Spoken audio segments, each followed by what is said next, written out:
There was a time in American history when the horizon itself seemed to whisper promises.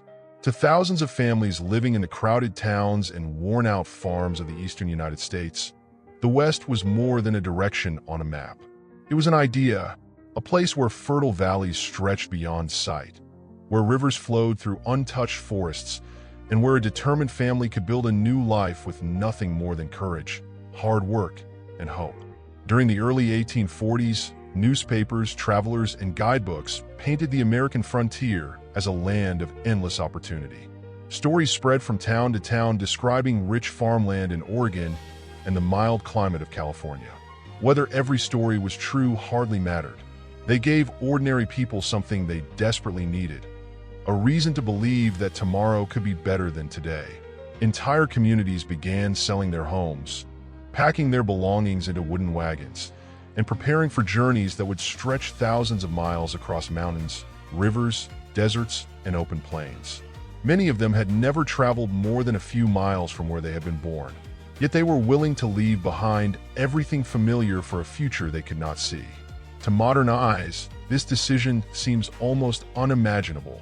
There were no paved highways, no weather forecasts, no emergency services, no telephones, no reliable maps of the lands waiting beyond the Mississippi River. The journey demanded absolute faith. Faith in your family, faith in your companions, faith in your animals, and perhaps most importantly, faith that every mile forward would bring you closer to the life you had imagined. Among the thousands who dreamed of that future were several families whose names would become permanently connected with one of the greatest survival stories in American history. The Donner family, the Reed family, the Breen family, the Graves family, the Murphy family. They were not soldiers marching toward war. They were not explorers seeking fame. They were ordinary parents and children searching for opportunity. That simple truth makes their story so powerful, because history often remembers kings, generals, and presidents. The Donner Party reminds us that ordinary people can find themselves at the center of extraordinary events. In the spring of 1846, excitement spread across Independence, Missouri, the unofficial starting point of the Great Western Trails. Hundreds of wagons gathered there, filling the roads with the sounds of horses, oxen, hammering wood, children's laughter, and anxious conversations about the long road ahead. Families inspected wagon wheels one final time. Blacksmiths repaired broken iron fittings. Merchants sold flour, coffee, salt, rifles, blankets, cooking pots, and spare wagon parts. Experienced travelers repeated the same advice to every newcomer. Leave early. Travel together. Never underestimate the mountains.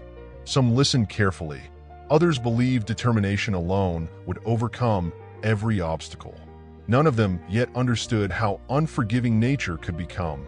Among those preparing for departure was George Donner, a respected farmer in his 60s. Calm, thoughtful, and widely trusted, he was eventually chosen as the leader of one of the wagon companies heading west. Beside him was his younger brother, Jacob Donner, equally determined to begin a new life in California. Another prominent traveler was James Reed, a successful businessman from Illinois. Reed was ambitious, confident, and convinced that California represented the future. He invested heavily in supplies, bringing one of the finest wagons on the trail, complete with comforts that many pioneers considered luxuries. Together, these families represented the optimism of an expanding nation. They believed hard work would be rewarded. They believed careful planning would keep them safe. They believed the greatest dangers lay behind them, not ahead. The first weeks of the journey were almost peaceful. The wagons rolled steadily across the vast grasslands of the Great Plains. Endless fields stretched beneath enormous skies, interrupted only by rivers, buffalo herds, and distant hills shimmering in the summer heat. Children ran beside the wagons whenever the terrain allowed. Women prepared meals over evening campfires. Men repaired equipment, cared for livestock, and planned the next day's route. At night, the stars appeared brighter than anything they had ever seen back east. For many travelers, these moments confirmed they had made the right decision. The hardships seemed manageable. The future still looked bright. But the American frontier had a way of rewarding confidence only until confidence became overconfidence. Far ahead, hidden beyond the plains, lay deserts that offered little water, mountains that held snow even during summer, and a decision that would change the fate of every family traveling together. It would begin with a shortcut that promised to save time, a shortcut that history would remember as one of the most disastrous decisions ever made on the American frontier. And before the first snowflake of winter touched the Sierra Nevada, the dreams that had carried these families westward would begin to disappear, one difficult mile at a time. In the summer of 1846, the wagon train continued west with confidence. The first months had been demanding, but they were manageable. Rivers had been crossed, wagon wheels had been repaired, livestock had been cared for despite the heat and the endless miles. Every sunset brought tired bodies, but it also brought the comforting belief that California was growing closer. For many families, the routine had become familiar. They woke before dawn, prepared breakfast over small campfires, harnessed their oxen, packed their wagons, and began another long day on the trail.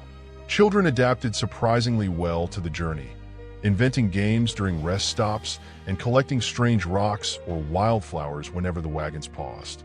The road was difficult, but it was predictable. That predictability gave the travelers confidence. Sometimes, confidence becomes the first step toward disaster. As the wagon companies reached Fort Laramie and continued toward Fort Bridger, conversations around the evening fires began to change. The topic was no longer whether they would reach California. It was how quickly they could get there. Every week mattered. Experienced frontiersmen had warned that the Sierra Nevada mountains became dangerous once winter storms arrived.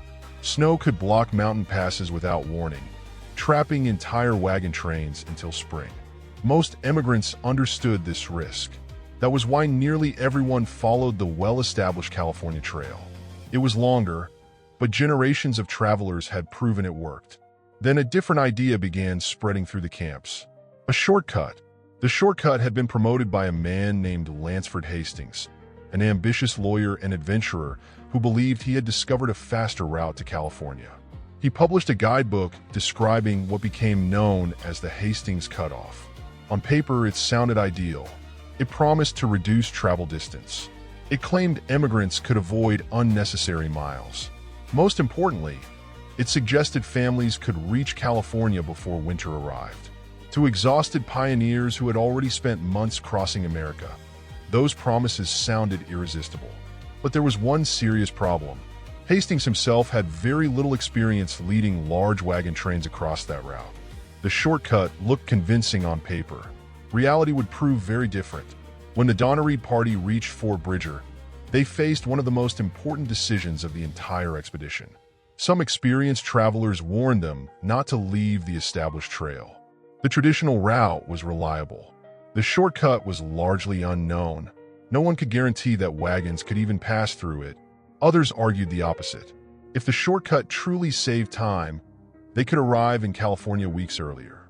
Those extra weeks might make the difference between crossing the mountains safely and becoming trapped by winter. Around the campfires, opinions were divided. Maps were unfolded. Distances were debated. Rumors spread from wagon to wagon. No one could see the future. Every family had to make its own choice. James Reed strongly supported taking the Hastings Cutoff. He believed calculated risks often produced great rewards. Several respected families agreed with him. George Donner was more cautious, but after long discussions, the group reached a decision. They would leave the main California Trail. They would trust the shortcut. It was a choice made with hope, not recklessness. No parent wanted to place their children in danger. Every father and mother believed they were choosing the safest path toward a better future. History would remember the decision differently. At first, the route appeared manageable. The wagons rolled through narrow valleys and rough terrain that demanded constant attention. Progress slowed almost immediately. Trees had to be cut down before wagons could pass. Heavy rocks blocked the way. Steep hills forced families to work together, pushing wagons while teams of exhausted oxen struggled for every step. Days passed, then weeks. The promised shortcut was becoming painfully slow. Instead of saving time, it was consuming it. Every unexpected obstacle stole another precious day from the calendar. The immigrants could not recover that lost time. Nature never returned borrowed days. The greatest challenge still lay ahead. Beyond the mountains waited the Great Salt Lake Desert, a vast expanse of salt flats and barren earth stretching across what is now Utah. Hastings had described the crossing as difficult but manageable. The reality shocked even the most experienced travelers. There was almost no fresh water, very little grass for the animals, almost no shade from the relentless summer sun. As the wagons entered the desert, heat shimmered across the white ground. Dust covered faces, clothing, food, and equipment. Every breath seemed dry. Every mile felt longer than the last. The oxen, already weakened by months of travel, struggled to pull the heavy wagons across the hard, lifeless landscape. Families rationed water carefully. Children cried from thirst. The adults tried to remain calm, but many quietly wondered whether they had made a terrible mistake. The crossing lasted far longer than anyone expected. Animals began collapsing from exhaustion. Some wandered away searching for water and were never found again. Broken wagons had to be abandoned. Valuable supplies were left behind because the remaining livestock no longer had the strength to carry them. Each difficult decision made the next one even harder. The shortcut that had promised efficiency was slowly taking away the very resources the travelers would need later in the journey. When the Donnery party finally escaped the desert, they had survived. But survival had come at a heavy cost. They had lost valuable time. They had lost healthy animals. They had lost equipment that could not be replaced. Most importantly, they had lost the one advantage every westbound immigrant desperately needed. They were no longer ahead of winter. They were racing against it. And far to the west, beyond the forests of the Sierra Nevada, cold storms were already beginning to gather over the mountains. The first snow had not yet fallen, but with every passing sunrise, winter was moving toward them faster than they were moving toward California. And the hardest part of their journey had not even begun. By the time the Donnery party emerged from the Great Salt Lake Desert, the mood of the wagon train had changed completely. Only a few months earlier, the trail had been filled with laughter. Children had raced beside the wagons. Families had shared hopeful conversations around evening campfires, and every mile west had felt like another step toward a brighter future. Now, the journey carried a different sound. The slow creak of damaged wagon wheels, the labored breathing of exhausted oxen, the quiet arguments between travelers over food, time, and direction. The silence had become heavier than the miles themselves. No one needed to say what everyone was thinking. They were behind schedule, dangerously behind. The American frontier had a cruel way of exposing even the smallest mistakes. One broken wheel delayed an entire wagon. A lost ox slowed every family traveling together. A single day wasted repairing equipment could mean arriving at the mountains one day closer to winter. Out on the trail, every decision created consequences that echoed for weeks. The immigrants were beginning to understand that the journey west was not simply a test of endurance. It was a race against time, and time was winning. The trail climbed steadily toward higher country. The open plains slowly disappeared behind them, replaced by rugged hills, rocky canyons, and narrow valleys where wagons could move only one at a time. Progress became painfully slow. Men walked beside the oxen instead of riding, easing the burden on the animals. Women gathered firewood whenever they stopped, knowing forests would soon become thinner. Children, once energetic and curious, had grown noticeably quieter. Many had developed blisters from walking. Others suffered from constant hunger. Yet their parents tried to hide their own fears. A frightened child looked to a calm parent for reassurance, even when that reassurance was only an act. As supplies diminished, discipline became increasingly important. Meals grew smaller. Coffee became a rare luxury. Flour was carefully measured. Every pound of food had to last a little longer than originally planned. Families who had once shared generously now found themselves quietly calculating how many days their remaining provisions might survive. No one wanted to admit it aloud, but everyone had begun counting. The pressure of the journey also began changing relationships within the group. Small disagreements that might once have been forgotten quickly now lingered. Some travelers blamed the shortcut. Others blamed poor preparation. A few insisted they could still reach California before the heavy snows arrived if everyone simply worked harder. Hope remained, but hope was becoming more fragile with every passing week. One afternoon, tragedy nearly struck when a heavily loaded wagon lost control while descending a steep slope. The oxen stumbled. The wagon tilted sharply toward the edge of a rocky embankment. Children screamed. Several men rushed forward, throwing their weight against the wheels while others struggled to calm the frightened animals. For a long moment, it seemed the entire wagon would crash into the rocks below. At the last possible second, the combined strength of the immigrants stopped its fall. No one died, but the incident reminded every family how quickly disaster could arrive.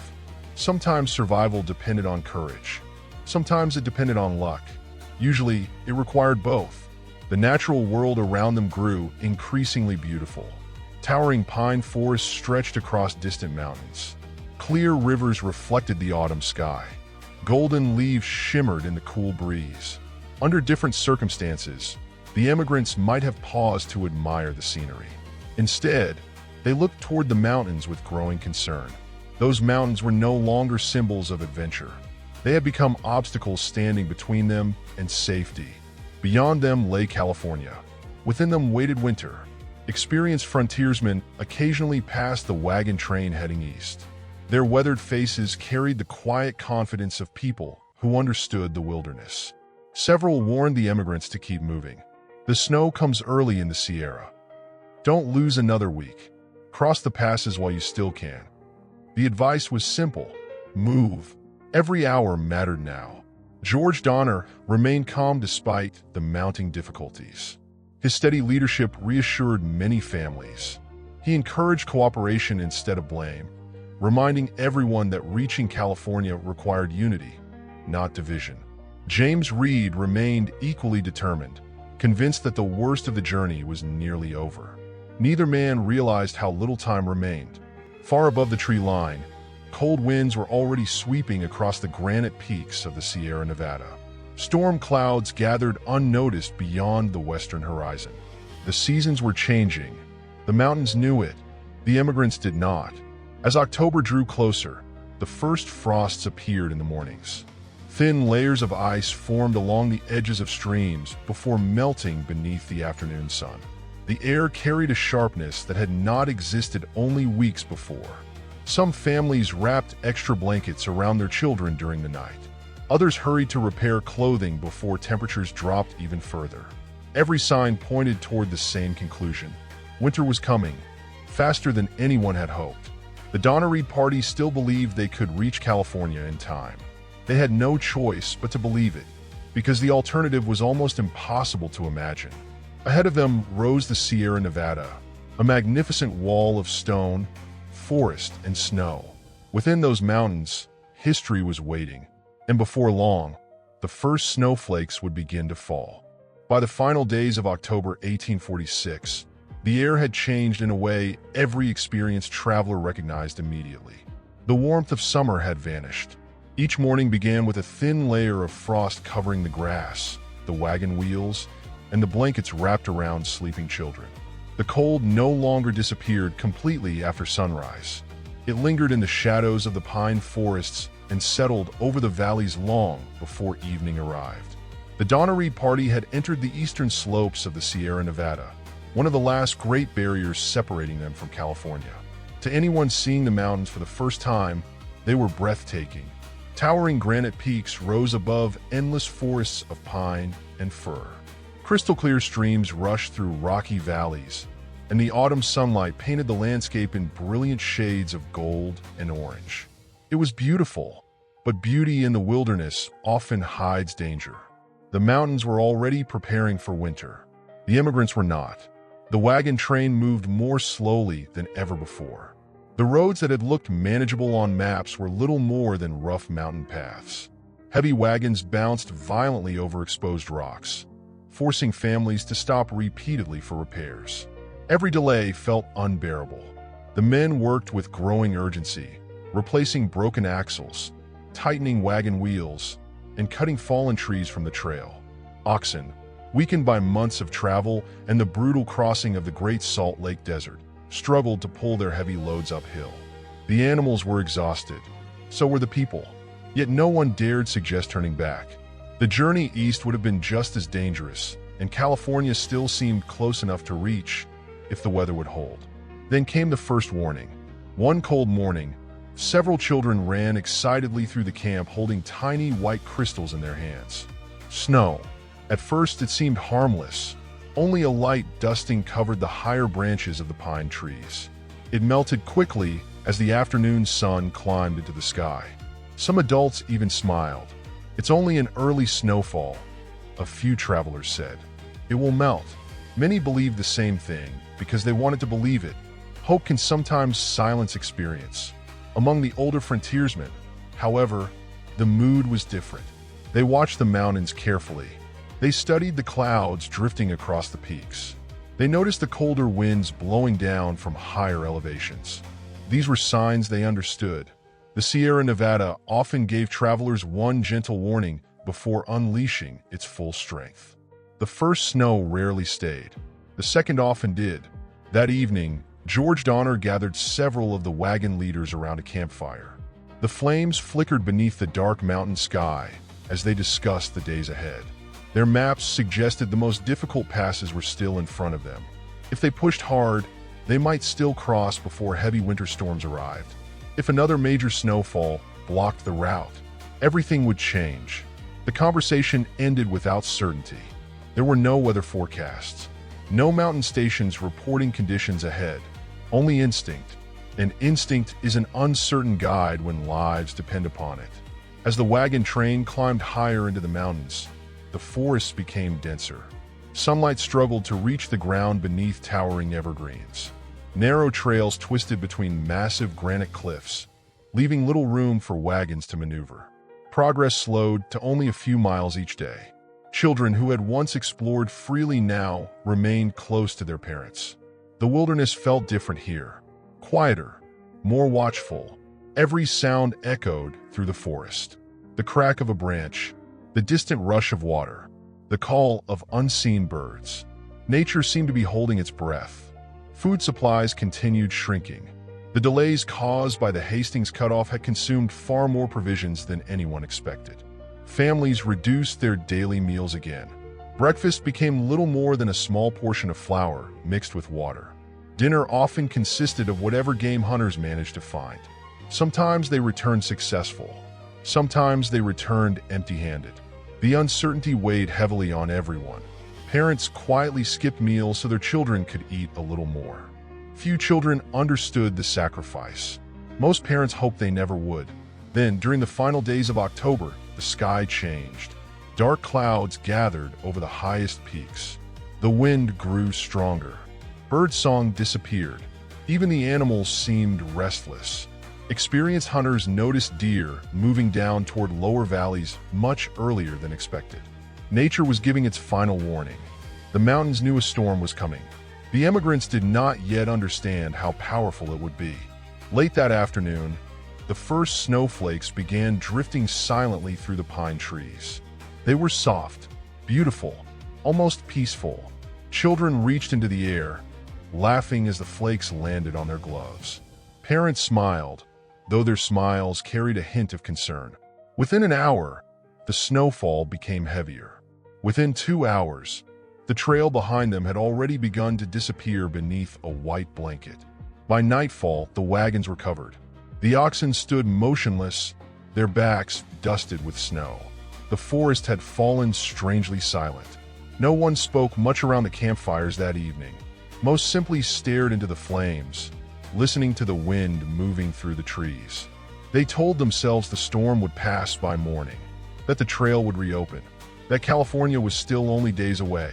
But high above them, beyond the dark forests and frozen ridges, a far larger storm was gathering. It would become one of the earliest and most devastating snowstorms ever recorded by the immigrants crossing the Sierra Nevada. And when the sun rose the next morning, the Donner Party would awaken to a world transformed. A world from which escape would no longer be easy. In many ways, their true story was only just beginning. The storm continued through the night without mercy. At first, the immigrants believed it was simply another autumn snowfall that would melt with the morning sun. Many had experienced early snow before, and they assumed nature was merely slowing their journey, not stopping it. But when dawn finally arrived, the world outside their wagons looked nothing like the one they had fallen asleep in. The trail had vanished. The familiar path that had guided them west for months lay buried beneath several feet of fresh snow. The towering pine trees bent under its weight, their branches heavy with white powder. The granite cliffs that had surrounded the wagon train only a day earlier now blended into an endless landscape of white and gray. For a long moment, no one spoke.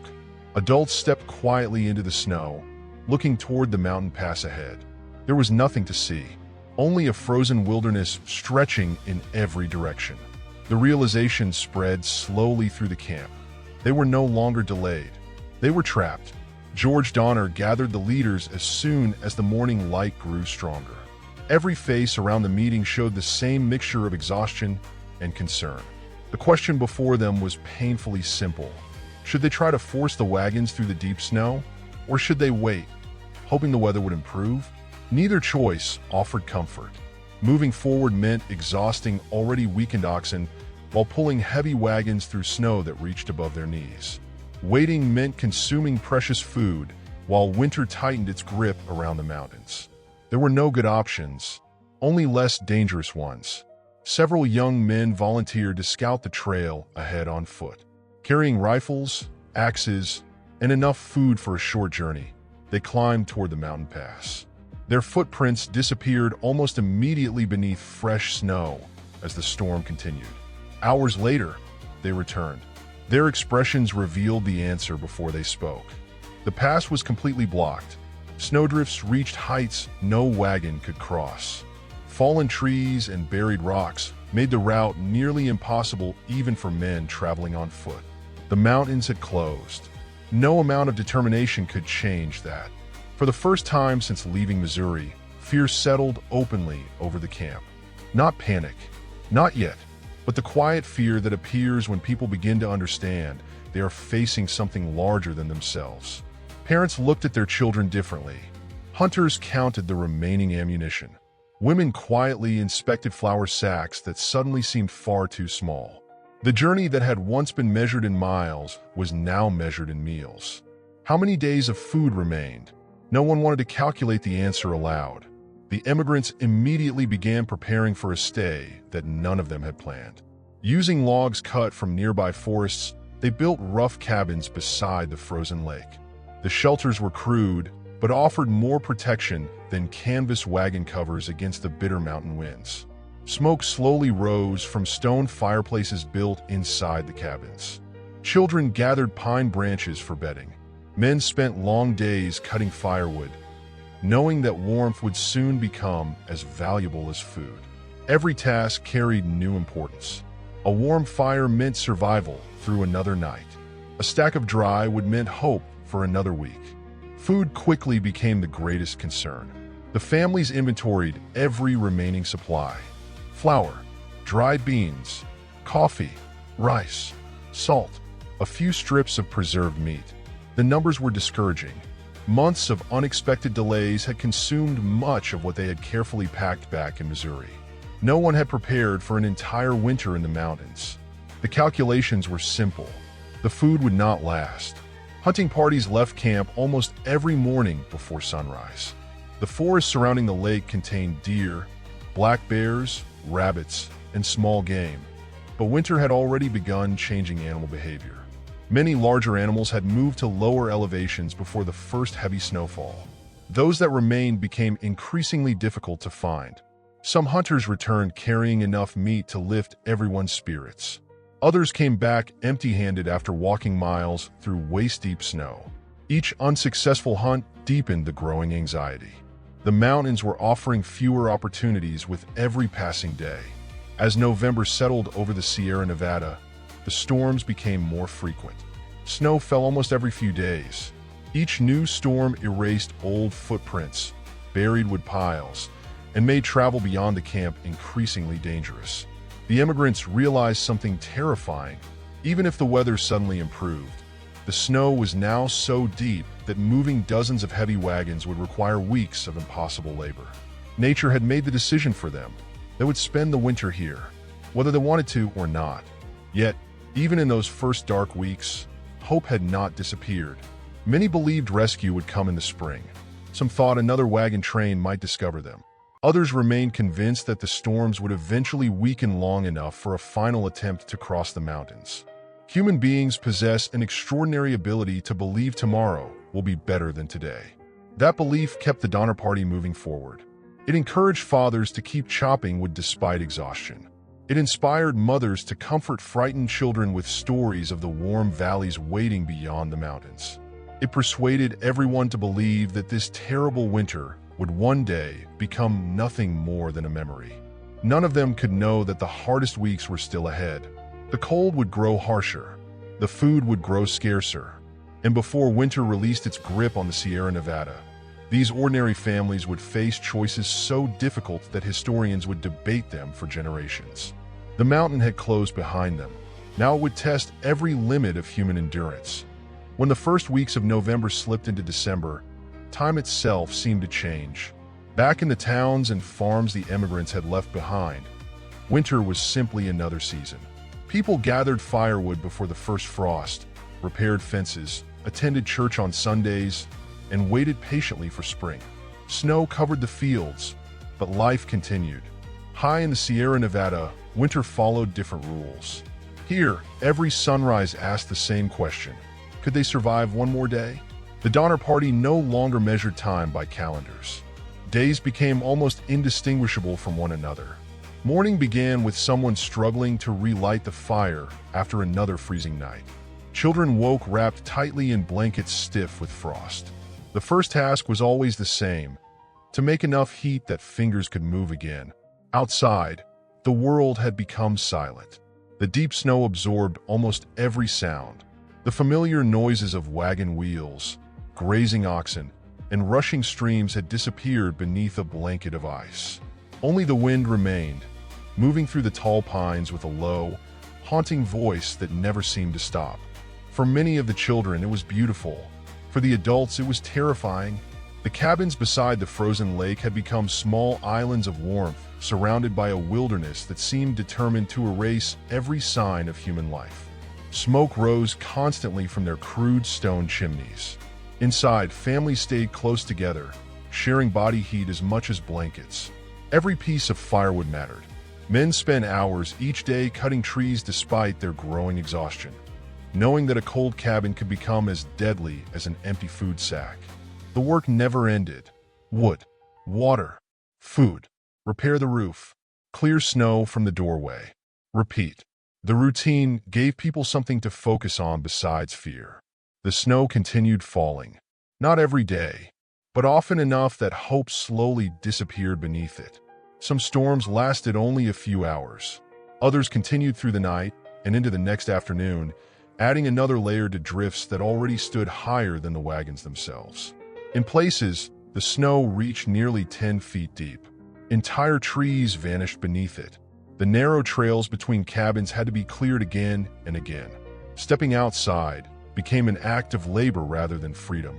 The mountains no longer looked like a path to California. They looked like walls. Food was now impossible to ignore. The flour barrels that had once seemed reassuring were becoming frighteningly light. Dried beans were counted carefully before every meal. Even small scraps of food were saved. Nothing was wasted. If a rabbit was caught, every part of it was used. Bones were boiled to make broth. Animal hides were cleaned and softened because even leather might someday become a source of nourishment. The families did not yet speak openly about starvation, but everyone understood they were moving toward it. The hunters continued leaving camp whenever weather allowed. Their journeys grew longer. The forests appeared empty. The deep snow made tracking animals almost impossible, and every mile through the mountains demanded enormous physical effort. Sometimes a hunter returned carrying a single rabbit after walking all day. Sometimes nothing. Those evenings were the hardest. The adults tried to hide disappointment from the children, smiling while serving meals that grew smaller with each passing week. Parents quietly claimed they were not hungry. Most of them were. George Donner remained determined to keep order within the camp. Although age and illness had begun slowing him, he continued encouraging cooperation between families. There would be no selfishness, no hoarding, no abandonment. If one family succeeded in hunting, the food was shared. If another family's roof collapsed beneath heavy snow, everyone helped rebuild it. Survival depended on community. One family alone could not defeat the mountain. Together, they still had a chance. Yet winter has a way of testing even the strongest communities. Illness began spreading through the camp. Persistent coughing echoed inside the cabins. Children developed fevers. Older travelers struggled with aching joints made worse by constant cold. Simple injuries healed slowly. Cuts became infected. Frostbite threatened anyone forced to spend too long outside. There were no doctors, no medicines beyond a few basic supplies. The immigrants relied on rest, warm fires, and hope. Sometimes hope was enough. Sometimes it was not. As Christmas approached, several parents tried to create a sense of normal life for their children. Small pieces of cloth became handmade toys. Simple stories were told around the fire. Mothers sang quiet songs remembered from homes thousands of miles away. For a few brief moments, the cabins almost felt like ordinary homes. Then the wind outside reminded everyone where they truly were. Far from civilization, far from rescue, far from the future they had imagined when they left Missouri. One evening, after another heavy snowfall, several men climbed a nearby ridge to study the mountains. They searched for any sign that the weather might be changing. The view before them was breathtaking. Peak after peak stretched toward the horizon, every valley buried beneath snow. It was magnificent. It was also devastating. There was no visible path west, only endless white wilderness. One of the men quietly removed his hat and looked toward California, somewhere beyond the frozen mountains. "It feels so close," he whispered. Another replied softly, "And yet we've never been farther away." Those words stayed with many who heard them, because they were true. California was only a short distance beyond the Sierra Nevada, but the mountain range between them and safety had become one of the greatest barriers in North America. As the final days of December approached, another storm gathered over the mountains. This one would last longer. It would bury the cabins even deeper. It would make hunting almost impossible, and it would force the Donner Party to confront a reality that no parent had dared to speak aloud. If help did not come soon, the food would run out, and the choices waiting beyond that moment would become almost impossible to bear. By the beginning of January 1847, the Sierra Nevada no longer resembled the mountains the immigrants had entered only a few months earlier. Winter had erased every familiar landmark. The trails had disappeared beneath towering walls of snow. Pine trees that once stood proudly along the route now bent under the crushing weight of ice. The frozen lake beside the cabins had become a vast sheet of white, so smooth and silent that it seemed almost unreal beneath the pale winter sky. To anyone seeing the landscape from a distance, it looked peaceful, beautiful even, but inside the cabins, a different story was unfolding. The greatest enemy was no longer the snow. It was hunger. At first, hunger arrived quietly. People simply felt tired more often. A day's work cutting firewood required more effort than before. Hunters found themselves stopping frequently to catch their breath. Children complained less about playing outside because they no longer had the energy. The body has remarkable ways of adapting when food becomes scarce. It slows down. It conserves strength. It quietly sacrifices comfort in order to preserve life. But those adaptations cannot last forever. The daily meals had become painfully small. A little flour mixed with melted snow. Thin broth made by boiling old bones again and again. Occasionally, a rabbit or squirrel if the hunters returned with luck on their side. There was no variety, no abundance, only enough to postpone starvation for another day. Parents developed the same silent routine. They served their children first. When the bowls were empty, many adults simply smiled and claimed they had already eaten. The children believed them. Most of the parents went to sleep hungry. The physical changes became impossible to ignore. Faces grew thinner. Hands became rough and swollen from cold and constant labor. Clothing that had once fit comfortably now hung loosely from shrinking bodies. Even walking through deep snow became exhausting. Simple tasks demanded extraordinary effort. Every movement burned precious energy that could no longer be replaced with food. Despite their worsening condition, the men continued searching for game whenever the weather allowed. Each hunting expedition became a gamble. The forests appeared almost lifeless. The deer had migrated to lower elevations months earlier. Smaller animals hid beneath the snow, leaving only faint tracks that often disappeared before the hunters could follow them. Some days, the men walked 10 or 15 miles through waist-deep snow and returned carrying nothing. Those evenings were the hardest. The silence inside the cabin said everything words could not. Still, hope refused to disappear completely.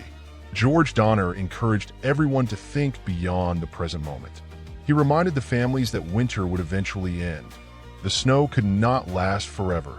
Somewhere beyond the mountains, settlements continued with ordinary life.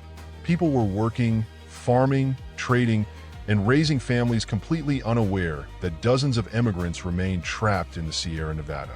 If someone realized they were missing, rescue might come. It was a fragile hope, but it remained alive. One afternoon, after yet another unsuccessful hunt, several members of the party gathered outside one of the cabins as the sun dipped behind the mountains. For the first time in weeks, the sky cleared completely. The air was painfully cold, but the view was unforgettable. Golden light reflected across the frozen lake, turning the snow into a sea of shimmering crystal. The mountains glowed beneath the fading sunlight. For a few quiet minutes, no one spoke. One young girl finally broke the silence. "Will California look like this?" Her mother paused before answering. "No, it will be warmer. There will be green fields, flowers, fruit trees, and rivers that never freeze." The little girl smiled. She closed her eyes and imagined a place she had never seen. That dream helped her fall asleep that night. Dreams, in many ways, became another form of nourishment. But while hope sustained the spirit, it could not feed the body. As January progressed, the remaining food supplies approached their end. The immigrants had already eaten nearly everything they had brought across the continent. Even the oxen that had survived the journey were gone. Their meat had long since been divided among the families. Their hides, once used for harnesses and wagon coverings, were now boiled for hours to produce a bitter broth. It offered little nutrition, but it gave people something warm to swallow. Sometimes warmth alone felt like survival. The emotional burden became almost as heavy as the physical one. Parents worried constantly about their children. Children quietly watched their parents grow weaker.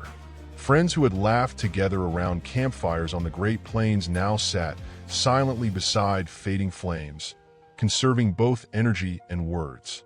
No one wanted to admit what everyone already understood. If no help arrived soon, surviving until spring would become almost impossible. Then, during one long evening, a difficult conversation began among several of the strongest members of the camp.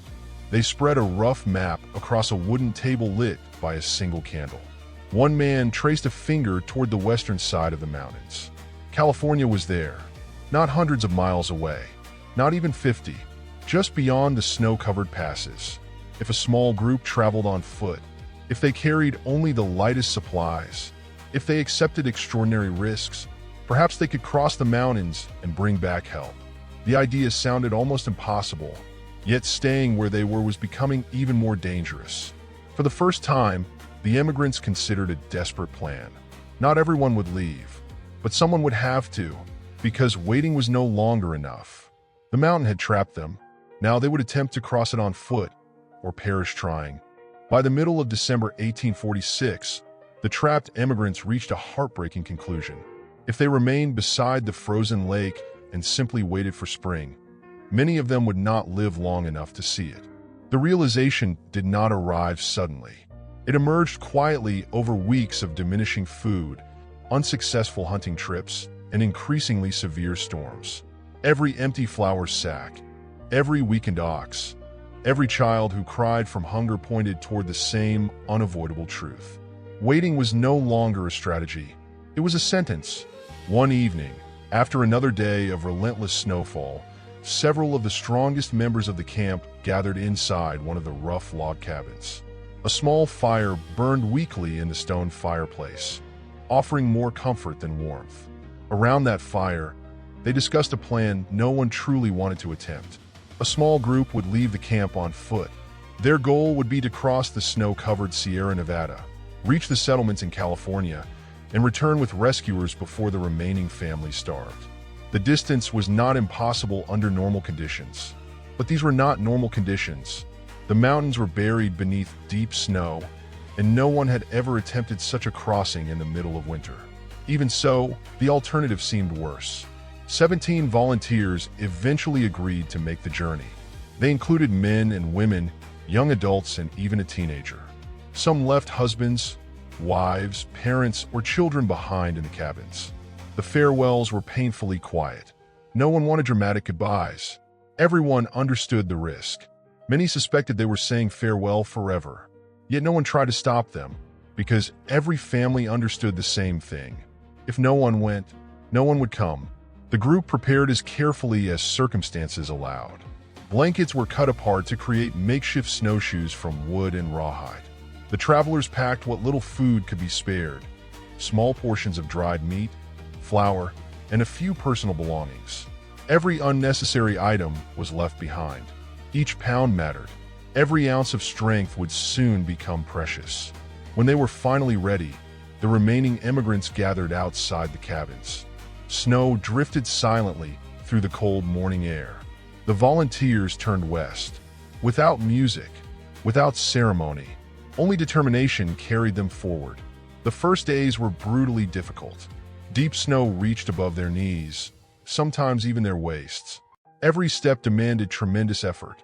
The handmade snowshoes prevented them from sinking completely, but they were heavy, awkward, and unfamiliar.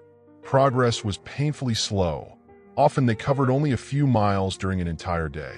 At night, they dug shallow shelters in the snow, wrapping themselves in damp blankets as freezing winds swept across the mountains. Sleep came only in short, uncomfortable moments. The cold never truly left them. Food disappeared far more quickly than anyone had hoped. The little they carried could not sustain 17 people through such exhausting travel. Soon, every meal became smaller, then smaller still. The travelers began chewing strips of leather from their equipment simply to quiet the ache of hunger. Some boiled pieces of rawhide to create a thin broth. It offered almost no nourishment, but it delayed despair for another day. Nature offered little mercy. One storm followed another. Snow erased their tracks almost as quickly as they made them. Visibility often shrank to only a few yards. The mountains became a maze of white ridges and frozen valleys where every direction looked the same. Without clear landmarks, even experienced frontiersmen struggled to navigate. Several times the group nearly turned back by mistake, believing they were moving west when they were actually circling through the same valleys.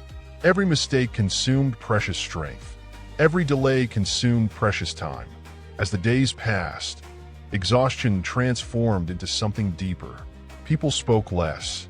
Conversations that had once filled the evenings disappeared. The energy required for words now seemed too expensive. The only sounds were the crunch of snow beneath their feet and the wind moving endlessly through the pines. Faces became gaunt. Movements slowed. Several members of the group could no longer keep pace. Others stopped repeatedly to help those falling behind.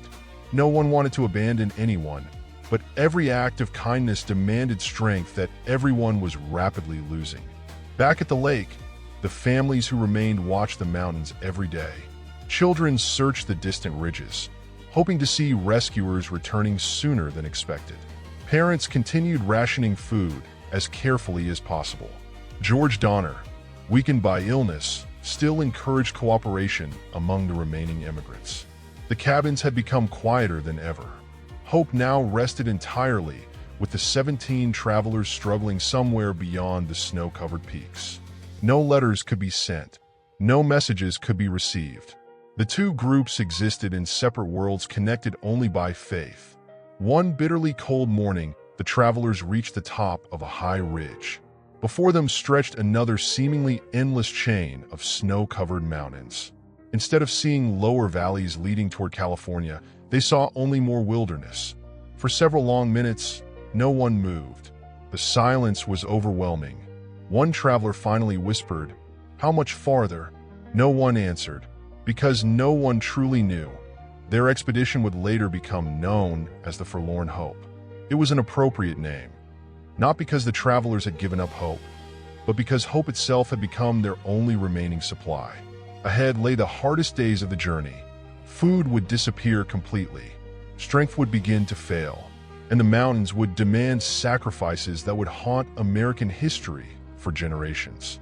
The rescue mission had begun, but survival was becoming less certain with every step westward. As the members of the Forlorn Hope continued westward, the Sierra Nevada became even more unforgiving. The mountains seemed endless. Every ridge they climbed revealed another ridge beyond it. Every valley they crossed opened into another landscape buried beneath snow.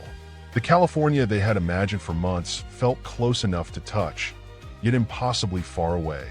Their snowshoes, handmade from bent wood and strips of rawhide, kept them from sinking completely into the drifts, but each step still required enormous effort. By the end of every day, their legs trembled from exhaustion. No one walked because they still had strength. They walked because stopping meant freezing. The little food they had carried from the lake was now almost gone. The final pieces of dried meat disappeared first. Then the flour. Then anything that could be boiled into a thin broth. After that, there was nothing. The travelers searched desperately for anything that might sustain life. They scraped bark from small trees. They chewed pine needles. They boiled strips of leather cut from packs and harnesses. The bitter liquid offered almost no nourishment, but it gave their empty stomachs something warm to hold. It was not enough. Hunger had become a constant companion. The physical effects of starvation grew more severe with each passing day. People who had once walked confidently now struggled to stand after resting. Faces became hollow and voices grew weak. Even simple decisions required concentration. Several travelers began stumbling repeatedly, unable to lift their feet over hidden rocks buried beneath the snow. Others quietly fell behind the group. Each time, someone turned back to help. The spirit of cooperation that had carried them across the plains still remained. But compassion alone could not replace food. The weather refused to show mercy. One afternoon, dark clouds rolled over the mountains with astonishing speed. Within minutes, heavy snow filled the air, reducing visibility to only a few yards. The group huddled together as freezing wind drove snow against their faces. There was no shelter, no cabin, no wagon, only an endless white wilderness. They dug shallow pits in the snow and covered themselves with blankets stiff from ice. The storm lasted through the night. Few slept. Most simply endured. Morning revealed another heartbreaking reality. One member of the party no longer had the strength to continue. The others gathered around, offering what little comfort they could. There was no medicine, no food to restore strength, only quiet words and tired hands. Eventually, the group faced a decision that none of them had imagined making when they left the lake. If everyone stayed, all would perish. If they continued, one life might be lost, but others might still survive to bring help. History remembers such moments not because they are easy to judge, but because they reveal how impossible survival can become under extreme conditions. With heavy hearts, the group moved forward, carrying the memory of the companion they left behind. As the days passed, starvation clouded their thoughts. Some travelers later described strange visions. They imagined warm kitchens filled with fresh bread. They heard voices from loved ones hundreds of miles away. They dreamed while awake of green fields and flowing rivers. Modern medicine recognizes these experiences as common during severe starvation and exhaustion. At the time, the travelers could only cling to one another, unsure whether what they saw was real or imagined. Still, they refused to abandon their purpose. Every painful step westward represented more than their own survival. Behind them, at the frozen lake, Children waited. Parents waited. Entire families waited. If the forlorn hope failed, those people might never leave the mountains. That responsibility gave the travelers strength when their bodies had none left. At last, after days that felt like an eternity, the landscape began to change. The towering snowdrifts became slightly shallower. The forests opened. The air felt different. For the first time in weeks, they noticed water flowing beneath the ice instead of lying completely frozen. It was a small change, but it meant they were descending. They were leaving the highest peaks behind. California was no longer just an idea beyond the mountains. It was somewhere ahead, within reach. Yet even now, the journey demanded one final measure of endurance. The survivors were weak beyond description. Their clothing hung in tatters. Their hands were swollen from frostbite. Every face carried the unmistakable marks of hunger and exhaustion. They had crossed one of the harshest winter landscapes in North America with almost nothing left to sustain them. Soon, someone would finally see them. Soon, the outside world would learn that dozens of immigrant families remained trapped high in the Sierra Nevada. And when that news reached California, one of the most urgent rescue missions in the history of the American frontier would begin. But for the families still waiting beside the frozen lake, rescue was not yet visible. They could only look toward the silent mountains and hope that someone was still walking through them. In the final days of January 1847, the survivors of the forlorn hope finally emerged from the high mountains into the lower valleys of California. For weeks, they had wandered through one of the harshest winter landscapes in North America. They had crossed snow-covered ridges, slept in makeshift shelters carved into the snow, and survived on almost nothing. Their bodies were exhausted, their clothing torn, and many could barely stand without support. When the first settlers saw them, the sight was deeply unsettling. These were not confident pioneers arriving in search of land. They looked like people who had escaped another world. Their cheeks were hollow. Their hands were swollen and cracked from the cold. Their boots were little more than worn leather wrapped around frostbitten feet. Some struggled even to speak. The settlers immediately understood that something terrible had happened in the mountains. Once they had been given food, warmth, and medical attention, the survivors began telling their story. At first, many listeners found it difficult to believe. An entire wagon train trapped in the Sierra Nevada? Dozens of women and children still waiting beside a frozen lake? Months without rescue? The details sounded almost impossible, yet the condition of the survivors left little room for doubt. Whatever had happened in those mountains was real, and time was running out. News spread quickly through the scattered settlements of Northern California. Farmers left their fields. Merchants donated food. Blacksmiths repaired equipment. Experienced mountain men volunteered to lead rescue parties through the snow. The communities understood that every passing day reduced the chances of finding survivors alive. Winter still controlled the Sierra Nevada. Another storm could close the mountain passes for weeks. If the rescuers waited too long, there might be no one left to save. Organizing a rescue was far more complicated than simply gathering supplies. The mountains remained buried beneath deep snow. Pack animals could travel only part of the way. Beyond that point, every sack of food, every blanket, every medical supply would have to be carried by hand. The rescuers knew they would be risking their own lives. Avalanches, blizzards, freezing temperatures. The same dangers that had trapped the Donner Party now stood before anyone attempting to reach them. Even so, volunteers continued coming forward. Some had never met the immigrants. Others simply believed that no family should be abandoned to face winter alone. While preparations continued in California, life at the lake became even more desperate. The cabins, once crowded with conversation, had grown unusually quiet. People conserved their strength whenever possible. Children no longer asked when they would leave for California. Many had stopped asking questions altogether. They had learned to read the expressions on their parents' faces. Hope still existed, but it had become quieter, more fragile. George Donner's condition continued to worsen.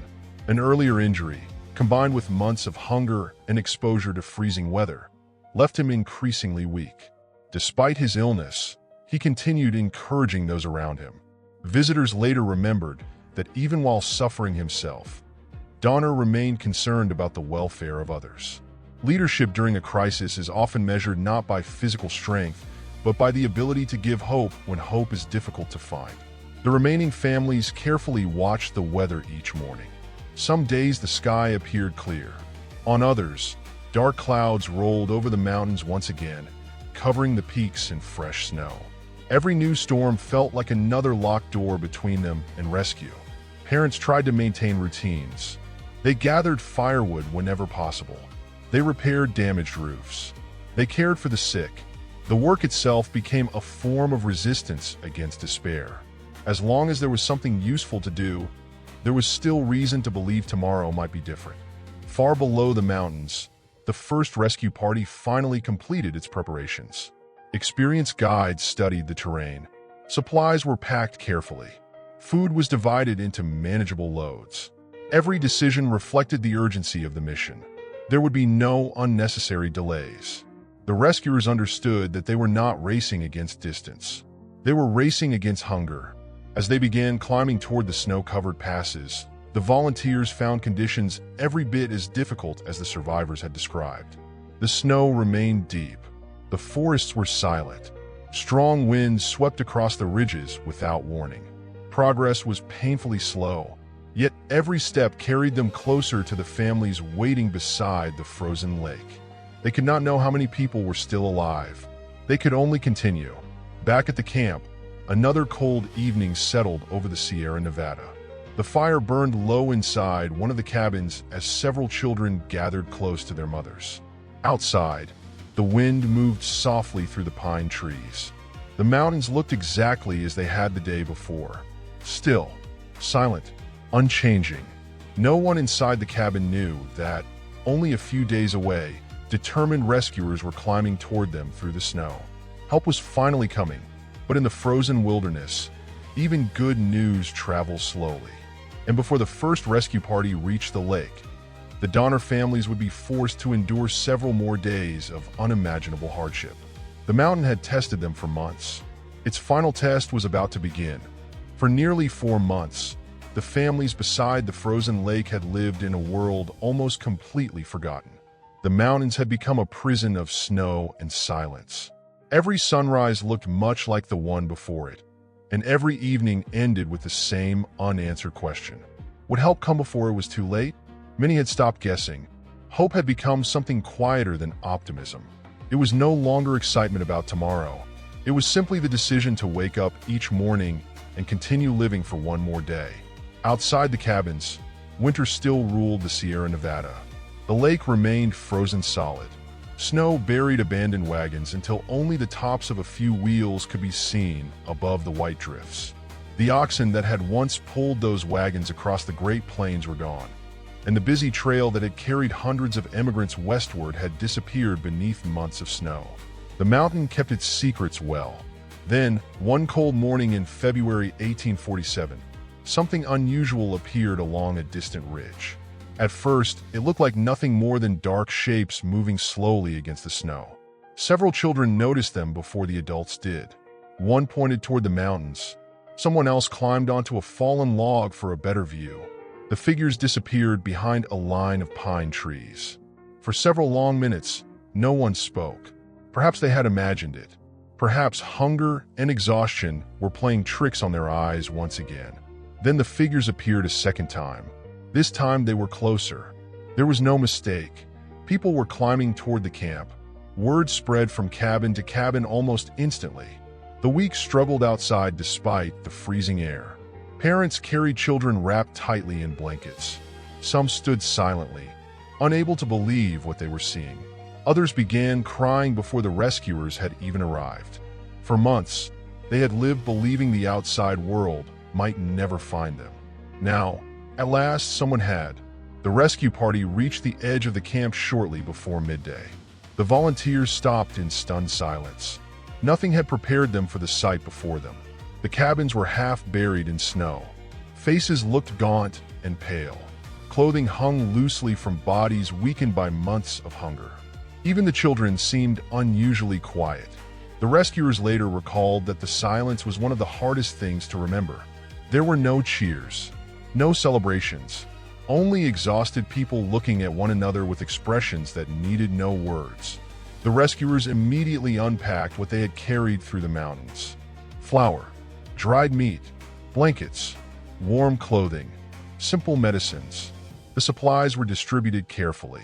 No one was allowed to eat too much too quickly. People who have endured prolonged starvation can become dangerously ill if they suddenly consume large amounts of food. The rescuers understood this, even if medical knowledge at the time was limited. Small portions were given first, then a little more. For the first time in many weeks, warm food filled the cabins. The smell alone lifted spirits. Relief, however, quickly gave way to another painful reality. The rescuers could not carry everyone back to California. The snow remained far too deep. Many adults were too weak to travel. Several children could barely walk. The volunteers had enough strength and supplies to escort only a limited number of survivors during their first journey. Someone would have to stay behind. Once again, impossible decisions confronted the Donner Party. Families gathered together to discuss who should leave first. The conversations were heartbreaking. Parents wanted their children to survive. Children refused to leave their mothers. Husbands wished to remain with their wives. No one wanted to separate, yet everyone understood that delaying the rescue might cost even more lives. Some mothers insisted their youngest children go first. "We'll follow soon," they promised. Whether they truly believed those words or simply wanted to comfort frightened sons and daughters is impossible to know. One by one, small groups prepared for the journey out of the mountains. Blankets were wrapped tightly around the children. The strongest rescuers lifted those too weak to walk. Before leaving, many survivors turned back for one final look at the cabins that had been both their prison and their shelter throughout the long winter. They embraced family members who would remain behind until another rescue party could arrive. There were quiet tears, soft promises, simple words of encouragement. "I'll see you soon. Stay strong. We'll come back." Those promises carried tremendous hope, but the mountains still controlled the timetable. As the first rescue party slowly descended through the snow, the camp grew quiet once more. Some families had left, others remained.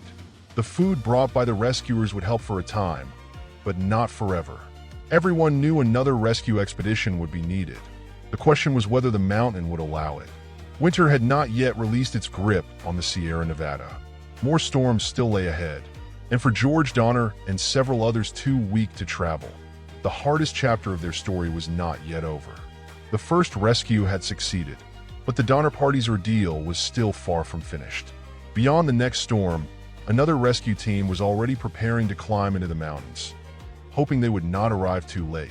The departure of the first rescue party should have marked the beginning of the end. Instead, for those left behind, it became the beginning of another lonely chapter. As the rescuers and the first group of survivors disappeared into the white wilderness, the camp fell silent once again. The sound of footsteps gradually faded beneath the snow until only the wind remained. Many stood outside for several minutes, staring toward the narrow valley where their loved ones had vanished. No one knew whether they would ever see them again. The mountains had separated families before. Now they had done it once more. For the children who remained, the silence felt especially heavy. Only days earlier, the cabins had been crowded with familiar faces. Brothers and sisters played together despite the cold. Parents shared the burden of keeping fires alive through the long nights. Now, empty spaces surrounded every fire. Blankets lay folded where loved ones had once slept. A wooden bowl sat untouched in the corner of one cabin, its owner already making the slow journey toward California. The absence of familiar voices became another hardship the survivors had to endure. George Donner watched these changes with quiet sadness. His health had continued to decline. Months earlier, while repairing a wagon, he had suffered a serious injury that never fully healed. Combined with severe malnutrition and a relentless cold, even standing for long periods had become difficult. Those around him noticed that he spoke more softly now. He often paused to catch his breath. Yet whenever someone entered the cabin, he still asked the same question. How are the children? Even in his own suffering, his thoughts rarely centered on himself. Outside, winter showed no sign of ending. Another powerful storm swept across the Sierra Nevada. Heavy snow buried the narrow paths that had been cleared between the cabins only days before. The roofs groaned beneath the weight. Men who still possessed enough strength climbed carefully onto the cabins to remove the accumulating snow before the logs collapsed under the pressure. It was exhausting work, but stopping was not an option. Survival often depended on completing difficult tasks before exhaustion made them impossible. The rescuers who had left with the first survivors faced their own challenges. Descending the mountains proved almost as dangerous as climbing them. The children were weak. Some had to be carried for long stretches through waist-deep snow. Several rescuers gave away their own food and blankets to keep the youngest warm. Progress was painfully slow. Each mile demanded determination from everyone involved.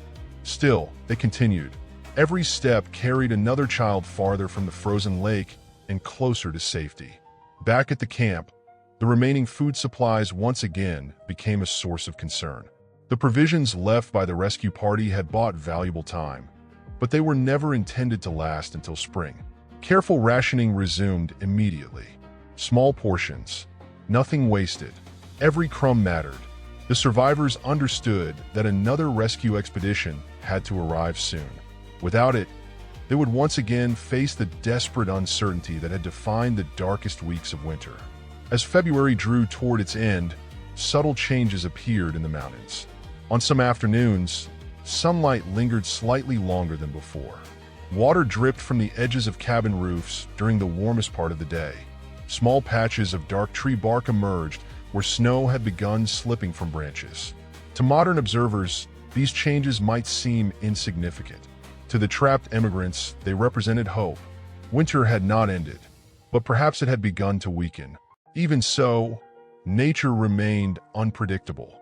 A single warm afternoon could be followed by another blizzard the next morning. The mountains refused to surrender easily.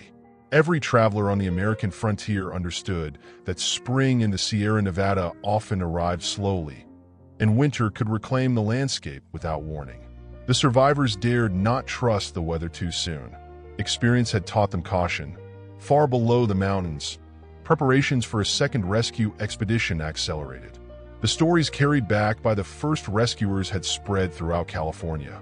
Communities that had never heard of the Donner Party only weeks earlier now organized collections of food, clothing, and supplies.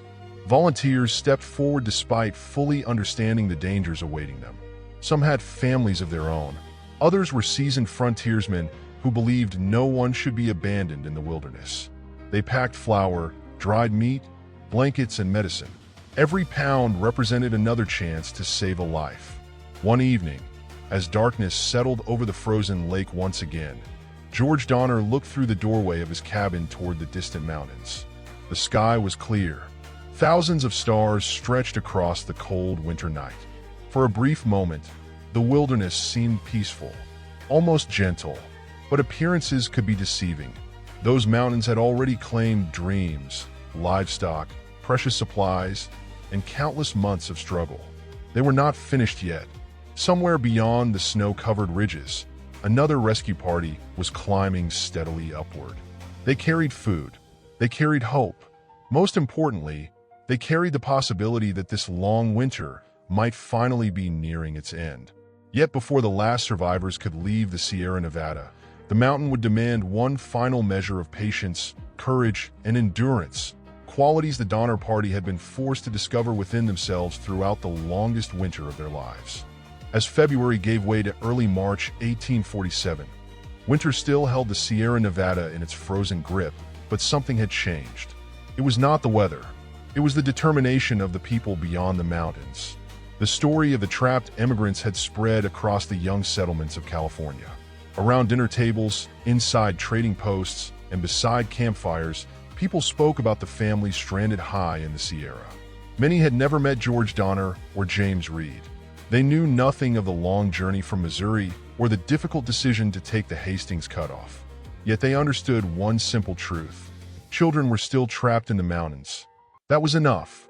The second rescue expedition left California carrying as much food and clothing as its members could manage. Every sack of flour, every blanket, and every strip of dried meat had to be carried across snow-covered ridges where horses and wagons could no longer travel. The rescuers climbed slowly through forests buried beneath deep snow. They crossed frozen streams hidden beneath thick layers of ice. At night, they slept beside small fires that struggled against the freezing wind. Although they were well supplied compared with the Donner Party, the rescuers quickly discovered that the Sierra Nevada offered no easy victories. Every mile demanded effort. Every step reminded them of what the trapped families had already endured for months. When they finally reached the cabins near the frozen lake, the rescuers immediately realized how much the survivors had changed since the first expedition. The remaining immigrants looked thinner. Their clothing was worn almost beyond repair. Many had become too weak to perform even simple tasks without resting. The children's faces revealed a mixture of relief and uncertainty. Some smiled quietly. Others simply stared at the newcomers, as though afraid they might disappear if they looked away.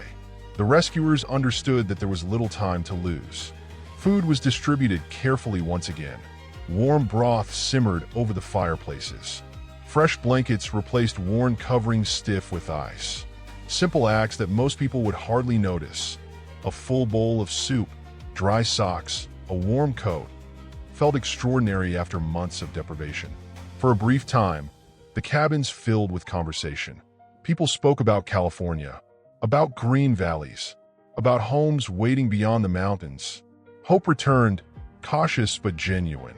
Yet the rescue leaders soon faced the same painful reality as the first expedition. They could not take everyone. The trail remained dangerous. Several survivors were simply too weak to survive the difficult journey immediately. George Donner was among them. His injury and prolonged illness had left him unable to travel. His wife, Tamsin Donner, refused to abandon him. The rescuers urged her to leave while she still could. She listened quietly. Then she declined. She believed that after everything they had endured together, she would remain beside her husband. History remembers many acts of courage. Some are loud and dramatic. Others are quiet decisions made out of love. The second rescue party prepared another group of survivors for the journey west. Parents once again embraced children. Brothers and sisters said farewell without knowing when or if they would meet again. The rescuers carried the youngest whenever the snow became too deep. Those strong enough to walk followed slowly behind, placing each foot carefully into the tracks left by the rescuers ahead. No one hurried. In the mountains, haste often led to disaster. Steady progress meant survival. As the group descended toward California, the weather briefly showed mercy. Clear skies opened above the forest, allowing sunlight to reflect brilliantly across the snow. The beauty of the Sierra Nevada was almost impossible to ignore. Towering pines stood motionless beneath crystal blue skies. Snow-covered peaks stretched endlessly toward the horizon. It was a landscape of breathtaking grandeur. Yet every survivor who looked back saw something different. They did not see beauty alone. They saw months of hunger, fear, loss, and extraordinary endurance. The mountains had become part of their lives forever. Back at the lake, only a small number of immigrants remained. The cabins that had once sheltered dozens of people now felt unusually empty. Smoke still rose from their chimneys each morning, but the camp no longer resembled the bustling wagon train that had entered the Sierra months earlier. It had become a place suspended between hope and sorrow. Those who remained waited quietly. They knew another rescue party would come. They simply did not know whether it would arrive in time. Far below the mountains, the survivors who had reached California began rebuilding their lives. But their thoughts never drifted far from the Sierra.